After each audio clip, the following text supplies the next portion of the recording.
issue na yun ay galing dyan. Galing sa best friend ko. Brutal na brutal po talaga. As in, brutal po. Grabe. Kung mapapanoodin po, mabasa niyo po dyan sa mga contents. Grabe po yung pagpalahura na ginagawa nila sa akin na pamilya ko apektado na. Pero still na nahihimik po ang pamilya ko kasi iniingatan niyo po yung image ko sa school namin kasi ambassadors po ako. Tapos ako din po ang nakikiusap sa pamilya ko na kung maaari lang huwag na kasi ayaw kong humaba po eh. Kaso ganito po ang ginagawa nila sa akin paulit-ulit, sir. Pati pag-aaral ko po naapektuhan. Minsan, hindi na.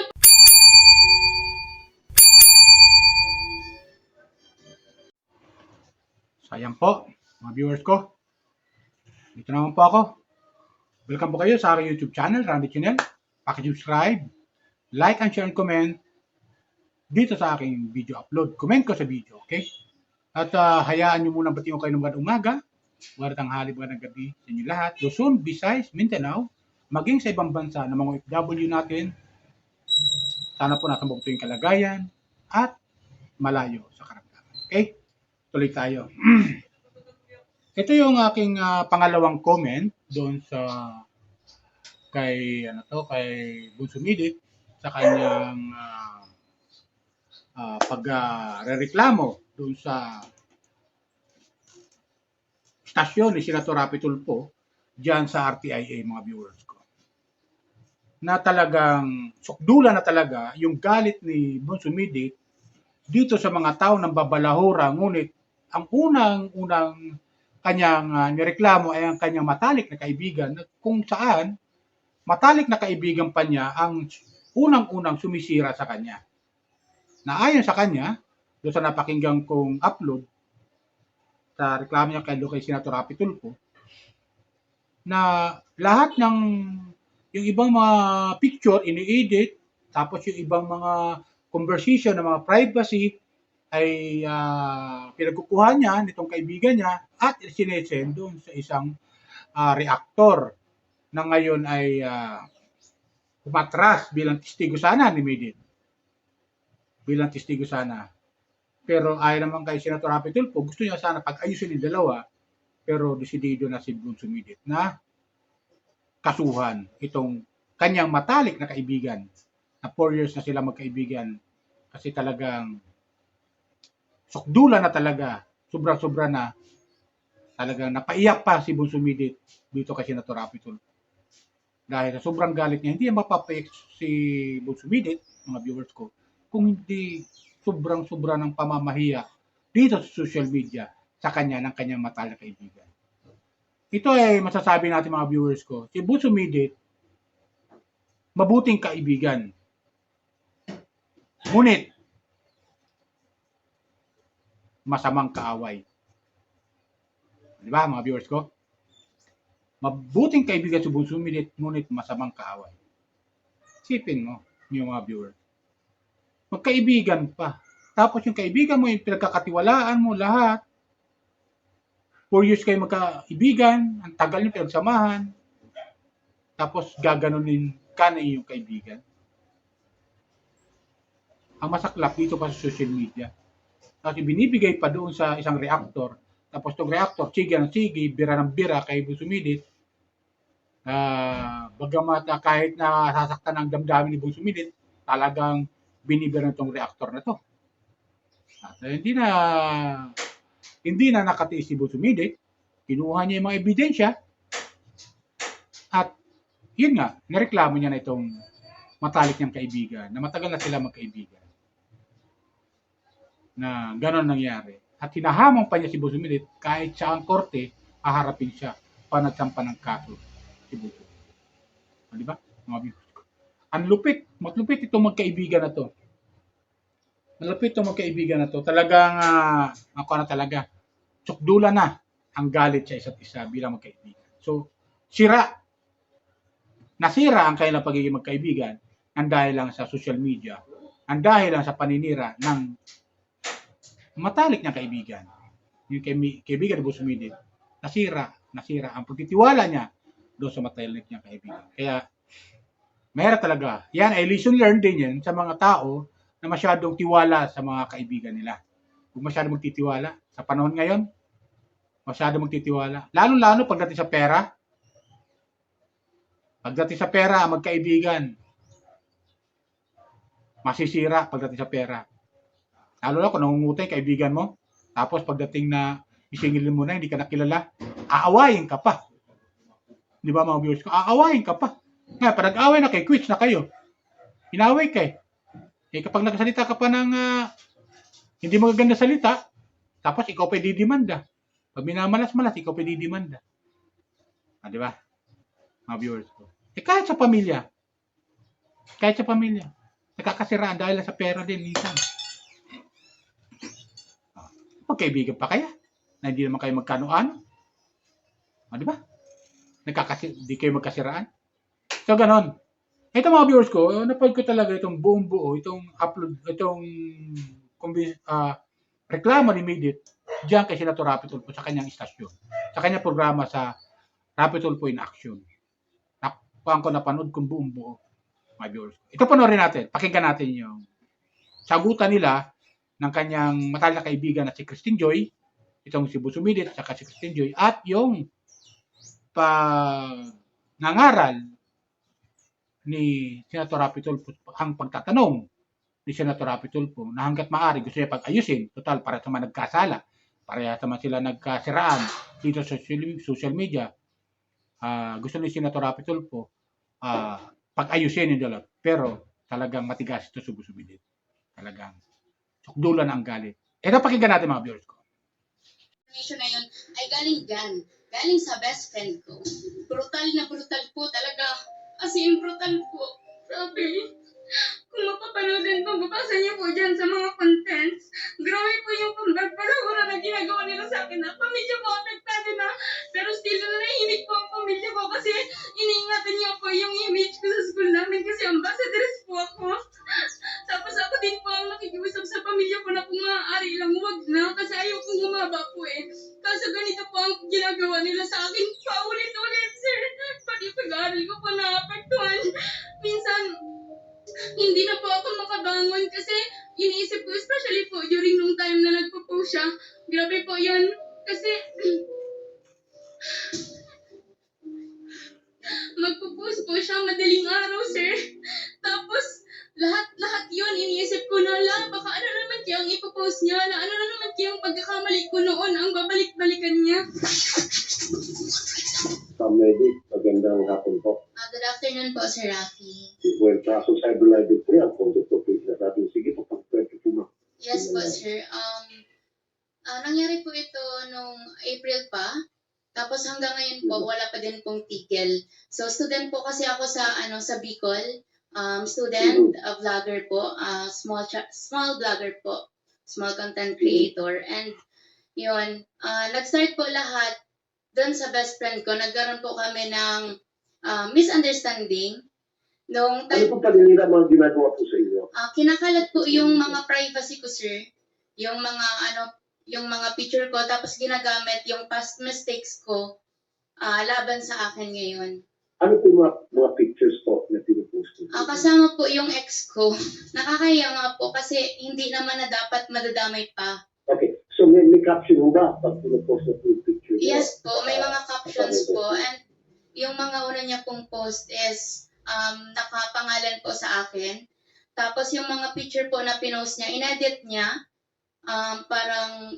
Inedit niya po, pero still, kita pa din po na ako yun. And yung mga picture po na pinagkatiwala ko sa kanya, kinalat niya din po yun kung kani-kanino niya sinend. At ano po nakalagay sa caption? Mga sobrang lalala po, sir. Marami po ako ditong copy ng mga post niya. Okay, so paninira po, nag-post ng picture na pinagkatiwala mo sa kanya at walang paintulong sa inyo, pinost niya at nilagay niya ng mga masasamang caption. Tama po ba? Even our conversations po, private conversations, pinost niya din po. At yung mga private conversation, yung mobile mga sensitive. Yes po, mga sensitive po, sir. Okay, at yung pinost niya. Pero Gary, Yes po, pasok kayo sa cyber libel?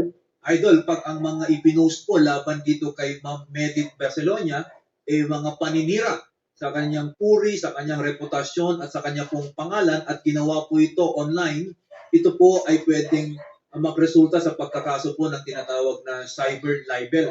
mabigat po yung parusa natin dito. In fact, plus 1 degree po kumpara po sa ordinaryong libel lamang. At doon po, nabanggit din po ni Ma'am Medit na pati ata yung mga conversations nila, private conversations, ibinulgar or inexpose. Yes. Kung itong mga conversations po na ito may naglalaman ng mga personal sensitive information, pwede rin pong managot itong kanyang best friend ng malicious disclosure o di kaya unauthorized disclosure na pinaparusahan naman po ng ating Data Privacy Act. Ayun, okay. Ma'am Christine, magandang hapon. Good afternoon po, Sir Rafi. Matagal na po yan, and yes, may alitan po talaga kami. Okay. Pero hindi po ang nagsimula ng alitan namin. And matagal na po yan, marami na po silang naisabi na may nagtatago daw po ako, may kaso daw po nakapile sa akin, lahat-lahat. Wala naman po eh, kasi ako po, matagal na po ako nag-consult sa lawyer. June pa lang, first week na kasi kaso na po yan. Hanggang ngayon, naghihintay po kami, wala. Okay. Siguro po, baka pinag-isipan pa po ni Native kaya ano po kumusulta sa amin kung ano po yung magandang gawin. Pero ang tanong ko naman po, ma'am, nakikinig ka kanina pa. Totoo ba na nagpo-post ka ng mga pictures niya kasama kanyang boyfriend at may mga captions na hindi maganda? Tama ho ba yan? Sa social media, pinapost na? Nag-post po ako admittedly na involved talaga yung name niya, yung about po sa ayaw niyang tulungan kasi charity vlogger po siya. Ayaw niyang tulungan yung batang may hydrocephalus kasi daw po dapat na iba-vlog at nakikita. Okay. Kung ayaw niya pong tulungan ang isang tao, yun po ay karapatan naman niya. Siya po yung masisira doon. So, Nag-tip po kasi ng issue regarding pero yun lang po ang alam kong Regarding po doon, yung conversation, sobrang linaw po doon na sinabi ko na hindi kaya ng community at hindi ko kaya, especially ako, kasi nag-aaral po ako, hindi ko kaya tumulong ng medical support. Kasi saan naman po ako kikit-kit niyan, tinutulungan din po ako. Tapos po, nag-message po sa akin yung nanay na kahit pang grocery lang ibigay ko. So nagpadala po ako ng 500 pesos pang grocery. Tapos yung nanay po, nag-video po siya ng pasasalamat sa akin. Tapos yun na po yung ginawa niyang big deal. And hindi din po nag-start doon ang lahat. Nag-start po doon ang lahat. Sabihin mo ba yung nag-start ang lahat? Nung nakunan ka, di ba? Nakunan ka. And pinuntahan kita para alagaan ka, para alalayan ka dapat, di ba? Tapos, doon po ako mag-react. Wala pong pag-aalaga nangyari sa akin. Doon pero po pumunta ako para alalayan kita. Hindi ka nagsabi na pumunta ako, pero pinuntahan kita kasi mahal kita. Yung ba, pagdating ko na lang po kayo, kahit magkaswan pa, Miss Christine at Miss Medi, ito magkaibigan Sa akin po, Sir Rafi, actually, kaya po natagalan talaga po yung pagpunta ko dito. Kasi pinag-isipan ko po talaga kasi sobrang tagal lang naging pagkakaibigan namin. Diyos ko, 4 years, pinagkatiwala ko sa iyo lahat, pati ikaw iningatan ko. Alam mo yan kung gaano kita minahal. Pinag-iisipan ko po yan, sir, noon. Pero ilang months na nahimik po ako, hindi ako nag-react. Para kayo po yung magkabating niya. Hindi po, sir. Ipapakulong ko po siya kasi marami pong nadamay, sir.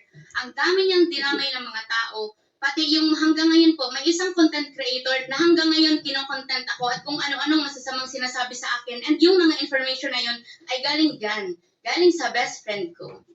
Hanggat patuloy po yung paninira po laban dito kay Ma'am Medit Barcelonia, nasisira yung kanyang pangalan, yung kanyang reputasyon, bawat post po, idol, isang count po yan ng cyber libel. Kaya marami po yan, maraming kaso po ang pwedeng isampa ni Ma'am Medit Barcelonia. Attorney, brutal po talaga. As in, brutal po. Grabe. Kung mapapanoodin po, babasa niyo po dyan sa mga contents. Grabe po yung pagpagpalawara na ginagawa nila sa akin na pamilya ko apektado na. Pero still, nanahimik po ang pamilya ko kasi iniingatan niyo po yung image ko sa school namin kasi ambassadors po ako. Tapos ako din po ang nakikiusap sa pamilya ko na kung maaari lang, huwag na kasi ayaw kong humaba po eh. Kaso ganito po ang ginagawa nila sa akin paulit-ulit, sir. Pati pag-aaral ko po naapektuhan. Minsan, hindi na po ako makabangon kasi iniisip ko, especially po during nung time na nagpo-post siya. Grabe po yun. Kasi magpo-post po siya madaling araw, sir. Tapos, lahat yun, iniisip ko na lang, baka ano naman kaya ang ipopost niya, ano na naman kaya yung pagkakamali ko noon, ang babalik-balikan niya. Grabe po yung trauma, grabe po yung anxiety na binigay namin. Alam mo, Ma'am Medit, attorney, I think talaga ito si Ma'am Medit, si Winisa. Tulungan ko po kayo, ma'am. Unang-una siguro, ang magagawa natin, attorney David at Mario dyan, ipakonsulta natin si ma'am sa isang psychologist para mabigyan sila ng intervention. Kasi yung pambubuli sa social media, hindi biro yan na maraming mga taong nagkakasoma dyan at napupunta pa sa hindi tama yung later o ang nagiging result. So we have to help ma-medit. At kung gusto niyo po talaga magsampa ng kaso, sige po, kami pong bahala. Sasagutin po namin lahat po ng mga gastusin sa pagsasampa ng kaso bilang tulong po sa inyo. Nakikita ko po, parang hindi lang po cyber-libel yan, parang bullying, cyber-bullying. Tama ba? Attorney JB? Yes po, Idol, kung mapapatunayan po ni Ma'am Medit na siya po ay talagang pinagkakaisahan, no? Madami pang ibang mga idinamay laban po sa kanya, lalo't siya po ay nasa eskwelahan, pwede na rin pong pumasok na bullying po yung pinagkagawa po dito kay Ma'am Medit.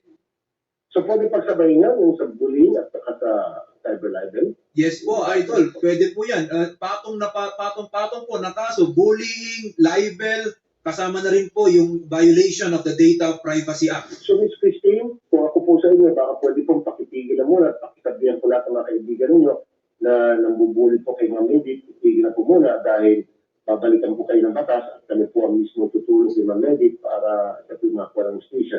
Hindi ko rin kasalanan. Sa kanya po sinisisi. Tinanggit po sa akin, marami po siyang sinasend sa akin. Tapos sabi niya, binibinta niya po sa akin. Sa akin naman po, kung ibibinta niya, patunayan niya. And sinabi ko na po matagal sa kanya, kung gusto niya magkaso siya kasi haharapin ko siya sa kahit sa korte. Tama nga naman, karapatan niyo po na sagutin. Idol, ako po, pribadong tao po ako. Wala po akong connection sa kahit sinong reactor, mga kung kani-kaninong mga nag-YouTube live. Siya po, ilan po ang reactor niya. Araw-araw po ako pinapalo. Pok-pok daw po ako. Wala daw pong kanta yung magulang ko. Pinabayaan daw po ako ng magulang ko. Nagpalaglag daw po ako. Sinasabi nila na nagpalaglag ako. Hindi ko nila alam kung pwede lang mamatay na ako ng araw na yun. Tapos anong ginawa niya po? Ginawa niya po ako una ng pantoy. Kaya nagalit ako sa kanya. Ang sabi niya po, tinutulungan niya ako financially. May gusto daw po sa kanya yung boyfriend ko. Sa akin po yung boyfriend ko. Wala yung problema eh. Kasi lalaki lang yun. Hindi, sa akin po, wala po akong sa lalaki. Hindi ako. Pero yung part po na sinasabi niya na sinisiraan niya ka ng kwenta, ginawa niya po pa ka ng kwenta sa founders na ang dami niya daw pong tulong sa akin. So parang lumilitaw, parang kayong nagtisira sa social media. So parang baka pwedeng switch na lang, Ms. Medit at Ms. Actually po, sir, never ko po yan siniraan, sir. Kung may mga nagbabash po dyan galing sa mga reactors ko, siya po ang unang nag-post sa akin. Siyempre po, mga supporters ko yun, ipagtatanggol po nila ako. At saka siya po ang kumontak sa isang supporter ko. Siya po ang nagkwento ng lahat, pati paninira sa akin. May sakit daw ako, addict daw ako. Lahat ng mga yun po, andito sa akin ang conversation. Pero umatras yung witness ko. Pero lahat po yun, lahat yung conversation nila, pinorward po yun sa isang community ko. Kung tama po sinasabi ni Ms. Christine, meron din po siyang punto dahil may narinig ako na nakunan, tinulungan, kahit hindi, etc. So, Attorney JB, after the show, baka pwede natin silang pagbatiin talaga kung pwede kasi magkaibigan pala sila dati, di ba Attorney JB? Plus, pareho naman sila sa both sides, nagkaroon ng pananakit laban sa isa't isa sa social media. Let's see kung pwede natin siya pagbatiin at David. Sige po, Idol. Advice. Yes po, Idol. Pieces of advice is very necessary. And then kung sino sa kanila sa tingin mo, ang nabubulit yung real dyan sa KA, bigyan natin intervention, bigyan natin professional help. Yes Okay? po, Idol. Yun ang importante. Ms. Medit at Ms. Christine, Yes. magpunta po telepono at kausapin kayo ni David. So, yun, diba, mga viewers ko. Matindi. Matindi talaga yung sagutan ng dalawa. At ayon naman kay Christine Joy, matagal na raw yan. Hinahintay niya na lang na itong si Bunsumidit ay magreklamo. At nagtanong daw to si Christine Joy, hindi umano sa kanya, hindi umano sa kanyang lawyer, na kung paano ba harapin yung mga reklamo na isasampa sa kanya ni Bunsumidit, ni Midit Dasolinia, mga viewers ko. Diba? So, ganun. Hinamon niya si Midit na idimanda sa kahit siyang korte. Haharapin niya. Diba? Diba? Diyan talaga. Yan talaga ang consequence nun eh. pag naninira ka talaga ng kapwa mo, kung ano-anong mga paninira na wala namang katotohanan, eh talagang ang resulta niyan, demandahan. Kaya, ang makukuha nating aral dito, mga viewers ko, ang makukuha nating aral dito, huwag basta-basta magtitiwala sa mga kaibigan. Lalo na yung mga sikreto mo sa buhay.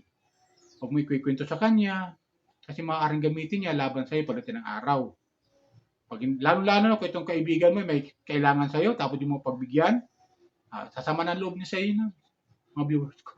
Sasama ng loob sa'yo niyan. Tapos unti-untiin ka nangangat-ngatin yan. Unti-untiin ka nangangat-ngatin yan. Hanggang sa pabagsakin ka na kaibigan mo na yan. Di ba? Kasi ito si Busumilit, maraming nagmamahal sa kanya ng mga supporter. Kasama na tayo doon, mga viewers ko. Kasama tayo sa sumusuporta kay Busumilit. Dahil wala akong tulak kabigan kay Busumilit eh. Isipin nyo na lang sa napapakita ko naman sa kanya. Hindi ka pagkakatiwala ng isang eskwelahan kung hindi maganda ang iyong kalooban. Hindi ka pagkakatiwalaan. Ang kagandahan dito kay Busumilit, nakilala sa eskwelahan dahil sa Kalingap. Mga viewers ko. Dahil sa Kalingap, pinagkatiwalaan siya ng eskwelahan at yung ginawa siyang scholar. Ginawa siyang ambassadress, ginawa siyang modelo ng eskwelahan kung anong mga mga subject o kurso mayroon sila. Diba? Itong eskwelahan. Ginawa siyang ambassadress. So, gano'n magtiwala ang eskwelahan kay Busumilit. Kaya iniingatan ni Busumilit yung kanyang pangalan na huwag masira. Tapos sisirain lang ng kanyang matalik na kaibigan na hindi natin alam kung inggit na inggit ito sa kanya. Inggit na inggit sa kanya. Kasi kung dito na inggit sa kanya, hindi niya gagawin ito eh. Unang-una matalik ang kaibigan, ba't niya gagawin? Nasa yung pagiging magkaibigan nila, di ba? Mga viewers ko. Tapos ang balik ay ganito, sisiraan sa social media. Napaka-unfair naman, mga viewers ko. Kaya, siyempre, si Busumilit, talagang napuno na. Akala ko nga yung iba pang mga balahura dyan, irereklamo niya. Pasalamat sila na hindi sila nareklamo ni Busumilit. Pero, wag silang gagawa-gawa uli ng mga hindi ka nais laban kay Busumilit. Si Busumilit kumukuha ng mga ebidensya kung ano mga sinasabi nila at yan ang gagamitin ni Busumilit para kasuhan sila ni Busumilit. Di ba? Huwag sila masyado kasi alam mo si Busumilit napakabait na bata para sa akin. Napakabait, talagang family-oriented at nakita niya naman namawala sa Kalingap bilang Kalingap Angel. Sobrang pasasalamat niya sa kay Kalingap Rab. Sobrang pasasalamat niya kay Kuya Bal. Diba? Kay ate Jack. Sobrang pasasalamat niya doon dahil sa pamamagitan ng ma-discover siya ni Kalingap Rab ay nagpapasalamat siya. Diba? Pasalamat siya, nagpaalam siya ng maayos. At ayon naman kay Kalingap Rab, totoo naman, nagpasalamat naman siya ng maayos. At yun nga, nagsarili lang at yan nag-vlog na lang siya. Di ba? Nag-vlog siya, nagsarili siya. At nga, nagkaroon nga siya ng Milit community. Di ba? Dapat ganun ang gawin nila. Ganun dapat. Yung gagawa ka ng kabutihan sa kapwa mo. Hindi yung sisiraan mo yung kapwa mo na para bumagsak. Di ba mga viewers ko? So, ayun, napuno na. Kaya, masabi ko lang, si Busumilit, mabuting kaibigan. Ngunit, pag ito'y kinaway nyo o kinalaban ninyo, masamang kaaway. Diba mga viewers ko? Share na sa akin mga viewers ko. Comment lang po kayo pag nagustuhan nyo yung aking comment sa video at pakisubscribe na rin kung hindi pa kayo nakapag-subscribe. Tapos, pakiusap lang po. Kikiusap lang po ako. Huwag po kayo mag-skip ng ad kasi may mga advertisement na po yung aking mga video. Okay? Kailan po? Bye! Ingat po ito lagi. Pagpalain po tayo ng pumikapal.